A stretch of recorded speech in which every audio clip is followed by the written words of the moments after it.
Hello, beautiful spirit. It's Dove here, and today I wanted to talk about two things: improvisation versus structure. And this has to do with two other things that we like to talk about, which is consciousness and your conscious mind versus the unconscious and the collective conscious. Okay, how does it all relate together? Last night I had rehearsal with the band, and part of what we like to do every time we get together is to just play with no structure whatsoever.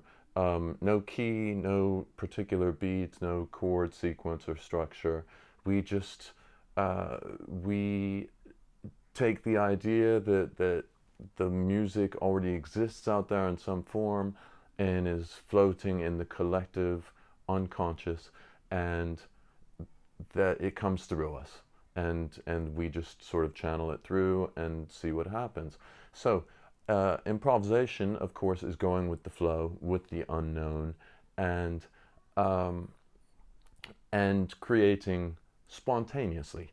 Now this can apply to all forms of life, not just music, but in terms of dealing with people or dealing with everyday problems. And so it directly relates to and ideally works hand in hand with the structured side of things. Yes, it's good to have a to-do list and a plan for the building that you're building and all of that. But along the way, there will be challenges or opportunities to solve problems through improvisation and to get ideas and to bounce things around, and so when you hit a challenge, or instead of thinking, oh no, that's not going according to plan, and letting it shut you down, no, it's an opportunity to seek an alternative way or another creative form to deal with things. So musically, of course, in jazz, usually jazz musicians will start with some sort of a structured form, a well-known song like My Favorite Things or whatever, and then deviate from that and go into improvisation, and then come back to the structured form. It is the contrast, the balance between structure and formlessness or improvisation that it can be pleasing and provide value.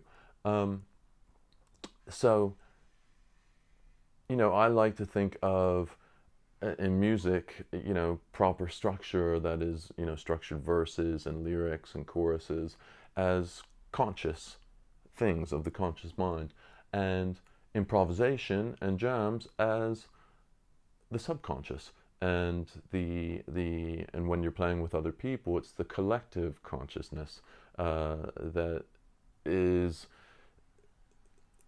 allowing whatever it is without judgment, without, oh, that's a wrong note, that doesn't work, that doesn't go, to happen, and literally to play with it and to experiment. And this is a terrific way to whether you are writing, not music, or thinking of ideas or whatever. This is part of the power of meditation, is having an open, clear field without all those structured thoughts, to allow ideas to come in, and this is where true creativity can happen. So I just wanted to show you a little bit what that looks like in practice. And so following on from here is a clip from last night's session of just pure improvisation and a sort of a group consciousness without any structured form. So have a look. It may not be your kind of thing, but if you're interested, have a look. And there we go. Hope you all have a fantastic day. Bless, and we'll talk to you later. Bye.